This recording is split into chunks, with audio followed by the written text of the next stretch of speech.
तर नळाद्वारेच पाणी आपण पिंपरी चिंचवड शहराला देतो। सगळ्या शहरामध्ये 24/7 पाणी आणण्याचा संकल्प कुणाचा होता त्याच्यावर आम्ही काम करतो आणि आज त्याच्यात बऱ्यापैकी आम्हाला 24/7च्या संदर्भामध्ये आम्ही बऱ्यापैकी पुढे गेलो। त्यानंतर या शहराला दुसरा जलस्रोत नव्हता। आतापर्यंत पवना धरणावर आपण सगळेजण अवलंबून होतो, तर भामासखेड आणि आंध्राचं पाणी या शहराला मिळावं याच्यावर आम्ही काम केलं। बऱ्यापैकी 100 MLT आणले, अजून 168 MLT आणि थेट आम्ही या धरणातनं पाणी आणण्यासंदर्भातला प्रकल्प चालू आहे, आमचा प्रोजेक्ट चालू आहे, तो लवकरच पूर्ण होईल।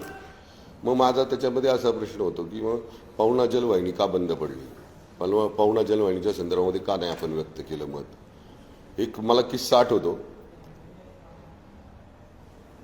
या महाराष्ट्राचा काना जो आहे शेतकरी, या शेतकऱ्यांचा एक प्रतिनिधी आझाद मैदानावर का म्हणजे कुठेतरी उपोषणाला बसला होता। पाणी शेतीसाठी नाही, पाणी शेतीसाठी नाही म्हणून त्या ठिकाणी ते आंदोलन करत होता। आणि त्यावेळेस याच महाराष्ट्राच्या दादांनी त्याला असं उत्तर दिलं, धरणात पाणी नाही तर काय करू, तिथं हे करू का, ते मी बोललो नाही बाय, पण ते करू का। तसं आम्ही नाही बोललो आमच्या शहरातल्या लोकांना। आम्ही काय बोललो, धरण एक आपल्यावर अवलंबून आहे, कदाचित जर उद्या पवना धरणाच्या त्या पाणलोट क्षेत्रामध्ये पाऊस नाही पडला तर आपल्याला दुसरं स्रोत आणावं लागेल, दुसरं स्रोत तयार करावं लागेल। पण त्याच्याकरता आम्ही काय केलं, आदरणीय देवेंद्रजींच्या बरोबर त्यावेळेचे आदरणीय जलसंपदा मंत्री गिरीशभाऊ महाजन यांच्याबरोबर आम्ही चर्चा केली आणि भामासखेड आणि आंध्रचं पाणी आम्ही 268 MLT फक्त आणि फक्त भोसरी मतदारसंघासाठी आम्ही मंजूर करून घेतलं। आम्ही आमच्या लोकांना असं म्हटलं नाही धरणात पाणी नाही तर आम्ही काय करू। त्याच्या पुढे जाऊन सांगतो, एक दिवसाड पाणी ही कधी चालू झालं, 2012ला। त्यावेळेस पालकमंत्री कोण होतं, त्यावेळेस या राज्याचं उपमुख्यमंत्री कोण होतं, त्यावेळेस राज्यात सरकार कुणाचं होतं। ज्यावेळेस शहराचा हा सगळा आपण पाण्याच्या संदर्भामध्ये जो मुद्दा घेतला, त्या पाण्याच्या संदर्भात मुद्दा घेताना 2014च्या आधी शक्य होतं ना करणं सगळं आपल्याला, पण आपण केलं नाही। तो एक मुद्दा त्यांनी त्यात घेतला, मला खोलवर नाही, आम्ही त्याच्यावर काम केलं ना। भामासखेडचं पाणी आणलं, आंध्राचं पाणी, भामासखेड आंध्राचं पाणी आणलं, आम्ही 24/7वर काम करतो, आम्ही जलकुंभ बांधले, आम्ही शहरामध्ये जेवढं पण काय करता येईल पाण्याच्या संदर्भामध्ये ते आम्ही त्या निमित्तानं केलेलं आहे। नदीचं पुनर्जीवन करत असताना देहू आणि आळंदीच्या हा परिसर आणि धर्मवीर छत्रपती संभाजी महाराजांच्या बलिदानानं पुनीत झालेली ही नदी त्रिवेणी संगम होतो, त्या ठिकाणी हे वडूसारखं गाव, तुळापूरसारखं गाव, या नद्यांचा जर आपण पुनरुज्जीवनचा विषय करताय तर मग आम्ही मागच्या आता याच्यामध्ये आदरणीय देवेंद्र भाऊंनी नमामि इंद्रायणीच्या माध्यमातून इंद्रायणी सुधारच्या एक आम्ही मोठं काम चालू केलं। इंद्रायणी सुधारण्याच्या संदर्भात पवना नदीचं आम्ही DPR तयार करून त्याच्यावर काम केलं, चालू केलं। याच्या आधी नद्या नव्हत्या का, होत्या नद्या, पण त्याच्याकडे जाणून बुजून दुर्लक्ष केलं जायचं आणि ते दुर्लक्ष केल्यामुळं ह्या समस्या वाढत गेल्या। आता त्यांच्यात मला असं म्हणायचं की आम्ही जे केले, त्यांच्या ज्या 7 ज्या त्यांनी जाहीरपणे जे 7 हे केलेत त्याच्यावर मी सांगतो मी 5 वर्षात काय केलं। हे करण्याची संधी सगळ्यांना होती, पण त्यांना ते जमलं नाही आणि त्याच्या संदर्भामध्ये सुद्धा त्या ठिकाणी काम केलं। त्याचबरोबर ट्रॅफिक मुक्त आणि खड्डेमुक्त PCMC, आता हे तर एक म्हणजे फार मोठं हेच आहे। जर ट्रॅफिक मुक्त करायचं होतं तर आपण दूरदृष्टी असली पाहिजे।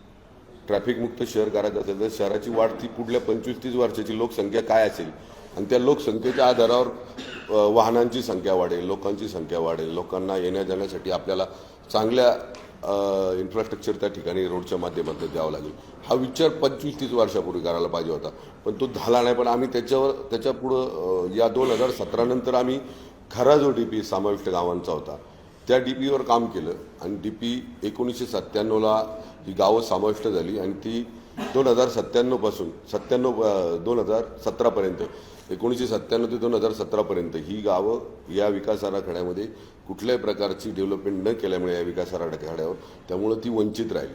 आणि ट्रॅफिकची समस्या वाढत असताना आम्ही ट्रॅफिकच्या संदर्भामध्ये पुन्हा आळंदी रस्ता करण्याची भूमिका घेतली। चरवली समाविष्ट गावांमधले जे पण DP मधले रस्ते ते करण्याची भूमिका घेतली। 2017च्या आधीची तिथली परिस्थिती पाहून 2017 नंतरची परिस्थिती पहा, बऱ्यापैकी तुम्हाला त्यामध्ये पिंपरी चिंचवड शहरातल्या त्या नागरिकांना, त्या भूमिपुत्रांना तिथल्या तोच फरक दिसतोय आणि तिथे जागेवर गेलो दिसतोय। आणि कदाचित आपण कधी कधी आम्हाला असं वाटतं ज्यावेळेस माझ्यावर आरोप करणारी लोक त्या रस्त्याने जात असताना त्यांनी जर आपल्या शेजारी जो माणूस आपल्याला या संदर्भातली त्या गावातली माहिती देत असेल तर त्याला विचारावं, हा रस्ता कसा झाला, चरोली फाट्यापासून वागेश्वर मंदिरापर्यंतचा रस्ता कसा झाला गावापर्यंतचा, त्या रस्त्याने जाताना विचारलं असतं तर चाललं असतं. आळंदीपासून पुण्याला जाताना विचारलं असतं तर तुम्हाला कळालं असतं. जर त्रिवेणीनगरचा जो कनेक्टिव्हिटी आहे, त्रिवेणीनगरची जी कनेक्टिव्हिटी एवढे वर्ष प्रलंबित का राहिली, ती आत्ता आपण कसं सहजपणे निगडीला भक्तिशक्ती चौकात जातो हे आपल्याला सांगता येईल. पण ते विचारलं पाहिजे कोणाला तरी. आणि हे जर जाणून घ्यायचं असेल तर मला असं वाटतं की त्या रोडनी एकटं फिरावं लागेल.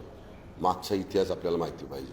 त्रिवेणीनगरचा तर सगळ्यांना माहिती आहे, समाविष्ट गावांचा सगळ्यांना माहिती आहे. आपल्याला कोण सांगतो म्हणून त्याच्यावर विश्वास ठेवण्यापेक्षा आपण जे केलंय ते मांडलं पाहिजे, आणि तेच मी मांडण्यासाठी आपल्या संग आज बोलतोय. त्याच्यानंतर दुसरा विषय आहे स्वच्छता अभियान आणि भारतात प्रथम स्थान होतं असं काहीतरी आणणार, असं काहीतरी विषय होता. स्वच्छ भारत अभियान याच्यामध्ये आम्ही भारतीय जनता पार्टीनं वरिष्ठ नेते जे आमचे आहेत पंतप्रधान नरेंद्र मोदी यांनी स्वच्छ भारत अभियानाच्या अंतर्गत आम्ही सगळीच लोक याच्यावर काम करतोय. शहर स्वच्छ होत असताना शहरातला कचरा, त्या कचऱ्याची विल्हेवाट होणं याच्यावर सुद्धा आम्ही मार्ग काढतो.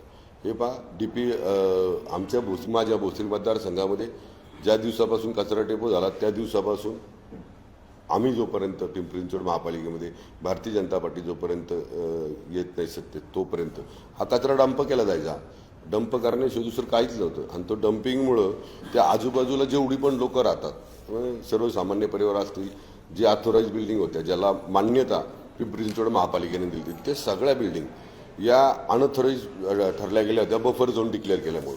मग त्यामुळे लोकांवर सगळ्यांना जवळजवळ मला वाटतं 3,000 परिवार असतील, त्या 3,000 परिवारावरती टांगती तलवार होती. तो बफर झोन काढल्या संदर्भातला निर्णय आम्ही राज्य सरकारकडे मी स्वतः मागणी केली. ती राज्य सरकारने मान्य केली. त्यावेळेस पण देवाभाऊ मुख्यमंत्री होते, त्यांनी मान्य केली. तो बफर झोन कमी केला. बफर झोन कमी करण्यासंदर्भात आम्हाला काहीतरी सूचना राज्य सरकारने केल्या की कचऱ्याच्या या संदर्भामध्ये आपण थोडेसे नियमामध्ये ते कचऱ्याच्यावर प्रक्रिया करावी, अशा संदर्भातली झाडे लावणं किंवा पर्यावरणाचं हे होणार नाही याच्या संदर्भामध्ये आम्हाला सूचना केल्या. त्याच्याच आधारावर आम्ही तिथं वेस्ट टू एनर्जी चालू केला.